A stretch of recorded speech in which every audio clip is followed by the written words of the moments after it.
రాయదుర్గం పట్టణంలో కొన్ని నెలలుగా ఉచిత డిఎస్సి కోచింగ్ నిర్వహిస్తున్నారు. ఈ కోచింగ్ తీసుకుంటున్న అభ్యర్థులు రాబోయే ఉపాధ్యాయ పరీక్షల్లో దృఢ సంకల్పంతో విజయాన్ని సాధించాలని రాయదుర్గం ఎమ్మెల్యే కాల్వ శ్రీనివాసులు అభిప్రాయపడ్డారు. రాయదుర్గం మండలం 74 ఊడేగోళంలో నిర్వహించిన కార్యక్రమంలో ఉపాధ్యాయ శిక్షణ పొందిన అభ్యర్థులకు సర్టిఫికెట్ పంపిణీ కార్యక్రమం జరిగింది. ప్రభుత్వ విప్ కాల్వ మాట్లాడుతూ జరగబోయే ఉపాధ్యాయ పరీక్షల్లో రాయదుర్గం కోచింగ్ సెంటర్ అభ్యర్థులు పెద్ద ఎత్తున విజయం సాధించాలని ఆకాంక్షించారు. అనంతరం కోచింగ్ లో ఉత్తమ ప్రతిభ కనబర్చిన అభ్యర్థులకు సర్టిఫికెట్లు పంపిణీ చేశారు.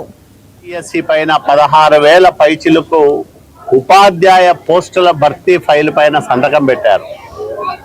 అందులో రాయదుర్గానికి తగిన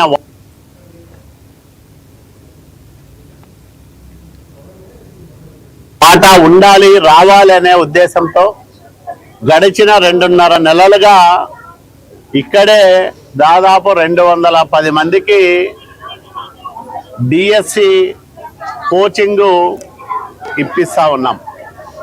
అంటే ఇక్కడ నిష్ణాతులైన శిక్షకులను రాష్ట్రంలోని సుదూర ప్రాంతాల నుంచి తీసుకొచ్చి ఆయా పాఠ్యాంశాల్లో తగిన మెలకువలను రాయదుర్గం పిల్లలకు నేర్పిస్తా ఉన్నాం. ఇది పూర్తిగా ఉచితంగా నిర్వహిస్తున్నప్పటికీ ప్రమాణాలు ఎక్కడా తగ్గకోకుండా మధ్యాహ్నం వాళ్లకు తగిన భోజన వసతి కల్పించడంతో పాటు ఇక్కడ శ్రద్ధగా పాఠాలు వినడానికి అనుకూలమైన వాతావరణాన్ని